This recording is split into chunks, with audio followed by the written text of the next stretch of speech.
Sir YCP అధికారం కోల్పోయాక ఇప్పుడు YCP నేతలు వాళ్ళ అక్రమ సంబంధాలంటే ఒక కొత్త చాప్టర్ మొదలవ్వడం మనం చూస్తున్నాం సార్. మొన్నే విజయసాయి రెడ్డి గారిది ఒకటి ఇష్యూ అయింది శాంతి గారితో.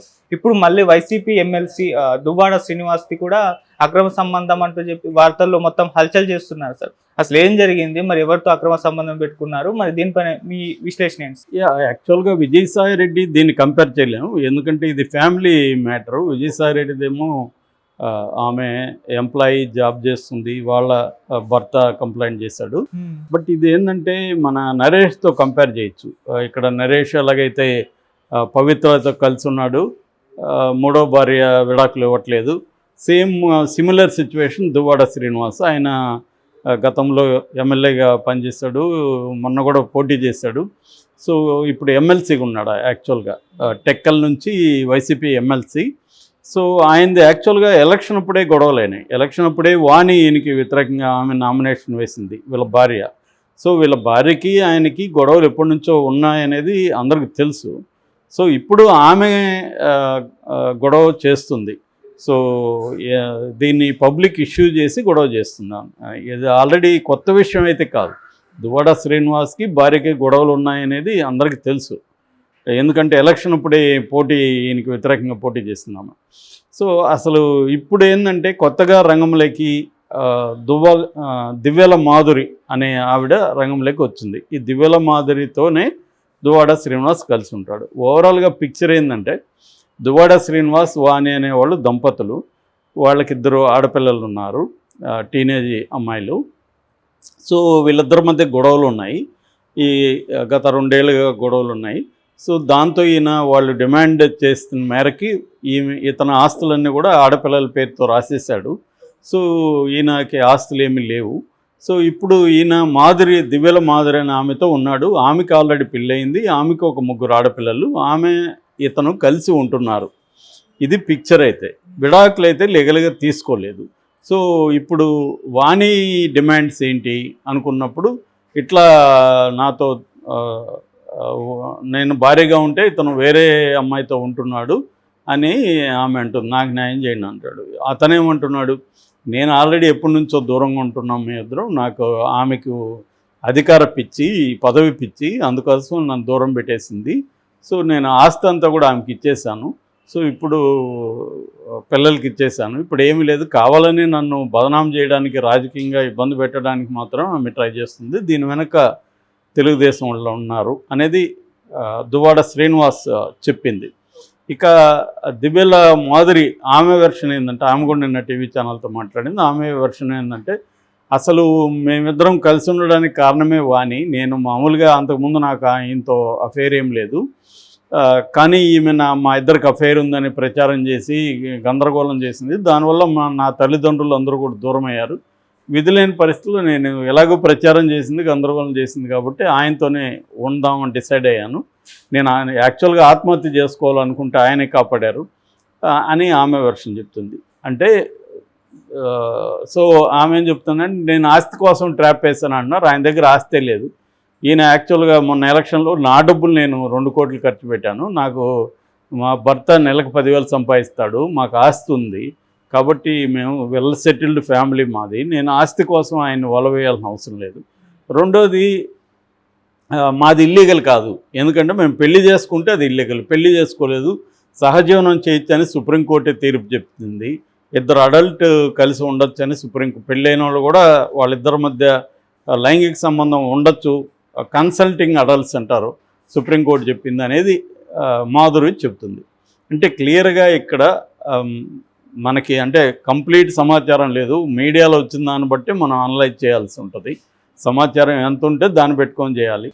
సో ఇప్పటి వరకు ఉన్న సమాచారం కావచ్చు, మనకున్న గత అనుభవాల రీత్యా కావచ్చు, అనేక విషయాలు వీటిని చూసాం కాబట్టి, ఎందుకంటే మా ఎన్జిఓ తరపున కూడా కౌన్సిలింగ్ ఇలాంటి వాళ్ళకి ఇస్తుంటాం. బేసిక్గా ఏంటంటే ఇక్కడలాగైతే నరేష్, అందుకనే కంపేర్ చేస్తాం, నరేష్ ఆమె వాళ్ళ థర్డ్ వైఫ్ కలిసి ఉండే ఛాన్సే లేదు, వాళ్ళకి ఎట్టి పరిస్థితుల్లో కలిసి ఉండే ఛాన్స్ లేదు. కానీ ఆమె ఎందుకు విడాకులు ఇవ్వదు అంటే, క్లియర్గా ఆమె డిమాండ్ చేసే డబ్బులు ఇతను ఇవ్వట్లేదు.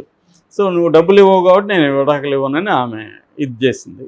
సో చట్టము స్త్రీల వైపే ఎక్కువగా బలంగా ఉంటుంది కాబట్టి ఇప్పుడు ఇతను పెళ్లి చేసుకోలేడు, ఆమె కోరిన డబ్బులు ఇవ్వలేడు. సో అందువల్ల క్రైసిస్ అలాగే ఇల్లీగల్ అంటే వైవాహికేతర సంబంధంలో అతను ఉండాల్సి వస్తుంది. ఈమె అప్పుడప్పుడు గొడవ చేస్తుంటుంది. ఇదే కదా వీళ్ళ డ్రామా, సేమ్ డ్రామానే అక్కడ కూడా, కాకపోతే అది పొలిటికల్ డ్రామా, ఇదేమో సినిమా డ్రామా. ఇది చాలామంది జీవితాల్లో కూడా ఇలాంటివి నడుస్తుంటాయి. ఎందుకంటే భార్యాభర్తల మధ్య గొడవలు వస్తాయి, వాళ్ళు కలిసి ఉండే పరిస్థితి ఉండదు. భార్య ఏమో విడాకులు ఇవ్వదు, ఎందుకంటే భర్త నుంచి ఆమె డబ్బులు ఆశిస్తుంది. మామూలుగా అయితే భర్త ఆస్తిలో ఆమెకేం వాటాయిగా ఇవ్వాల్సిన రూల్ ఏమీ లేదు. ఓన్లీ భార్యలు క్లెయిమ్ చేయొచ్చు. ఏంటి క్లెయిమ్ చేయొచ్చు? భరణం క్లెయిమ్ చేయొచ్చు, అంతకంటే ఏమి లేదు. సో అంతేగాని నీ భర్త ఆస్తిలో నాకు వాటా కావాలని లీగల్గా క్లెయిమ్ చేయలేరు కాబట్టి వీళ్ళు ఏం చేస్తారు, విడాకులు నేను ఇవ్వను, నువ్వేం చేస్తావు చేసుకో అని వీళ్ళు అంటారు. మామూలుగా ఇద్దరు కలిసి విడాకులకు అప్లై చేస్తే వితిన్ 6 monthsలో విడాకులు వస్తాయి. కానీ కంటెస్ట్ చేస్తే ఎవరైనా, అంటే నాకు విడాకులు వద్దని కానీ గట్టిగా ఉంటే, అవతల వ్యక్తి విడాకులు కావాలంటే కోర్టులో గ్రౌండ్స్ గట్టిగా ఉంటే కానీ రావు. సో ఇది ఇప్పుడున్న మనకి చట్టాలు. ఇంకా దాన్ని స్ట్రిక్ట్ చేశారు. ఇప్పుడు బిఎన్ఎస్ వచ్చినాక దీన్ని ఇంకా స్ట్రిక్ట్గా చేశారు. అందువల్ల ఇది కొంత స్త్రీలకు ఫేవర్గా ఉండడం మంచిదే. ఎందుకంటే ఫైనల్గా చాలా ఫ్యామిలీస్లో భార్యాభర్తల గొడవల్లో భార్య బలవుతుంది ఫైనల్గా మెజారిటీ కేసుల్లో. అందుకని చట్టం కూడా స్త్రీలకు అనుకూలంగా ఎందుకు చేశారంటే, ఇంత చట్టాలు స్త్రీలకు అనుకూలంగా ఉన్నా ఇప్పటికీ స్త్రీల మీద అత్యాచారాలు కావచ్చు, దాడులు కావచ్చు, స్త్రీల మీద వివక్ష కావచ్చు, ఖచ్చితంగా మన సమాజంలో ఎక్కువ ఉంది. అట్లని ప్రతి కేసులోనూ స్త్రీని విక్టిము, మగవాడే పెర్పెట్రేటర్ అనేది కూడా రాంగ్. దట్ ఈజ్ చాలా కథల్లో, చాలా పోస్టులలో మనము ఫెమినిస్టులు చెప్పే పోస్టులు ఇవన్నీ ఇటువంటి ఒక క్లియర్గా స్త్రీలందరూ మంచివాళ్ళు, స్త్రీలందరూ విక్టిమ్స్, మగవాళ్ళందరూ చెడ్డవాళ్ళు, మగవాళ్లే దుర్మార్గులు అన్నట్టుగా మాట్లాడడం కూడా కరెక్ట్ కాదు. ఏ కేసుని ఆ కేసు టూ మచ్ జనరలైజ్ చేయలేము.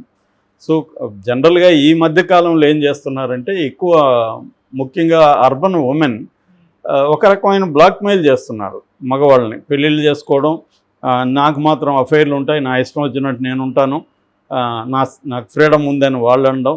నువ్వు అట్లాంటి ఫ్రీడమ్ ఉంటే నువ్వు అట్లాగే ఉండు, నేను నీతో ఉండలేనని ఇతను అన్నాడు అనుకో, ఇంకా అక్కడి నుంచి టార్చర్ చూపించడం మొదలు పెడతాను. ఈ కేసులు ఎక్కువ వస్తున్నాయి మధ్యకాలంలో. సో అందువల్ల ఇక్కడ దువ్వాడ ఏదో బ్యాడ్ అని, ఆ మాధురి బ్యాడ్ అని, వాణి గుడ్ అని, ఆమె విక్టిమ్ అని చెప్పలేము. ఎందుకంటే ఆస్తి అంతా కూడా రాసిచ్చాడని చెప్తుంది. ఇప్పుడు నిన్న కూడా రాత్రిపోయి గొడవ చేసింది వాణి, క్యాంప్ ఆఫీస్లో ఉండకూడదని. ఈ క్యాంప్ ఆఫీస్ కట్టిందే మా అన్న అని దువ్వాడ శ్రీనివాస్ తమ్ముడు చెప్తున్నాడు. సో ఈమెకేమో రైట్ ఉంది అక్కడ వచ్చి క్యాంప్ ఆఫీస్లో ఖాళీ చేయమనే రైట్ ఈమెకేముందనేది వాళ్ళు అడుగుతున్నారు. సో ఇదేంటంటే పొలిటికల్ అండ్ ఫ్యామిలీ రెండు మిక్స్ అయిపోయినాయి.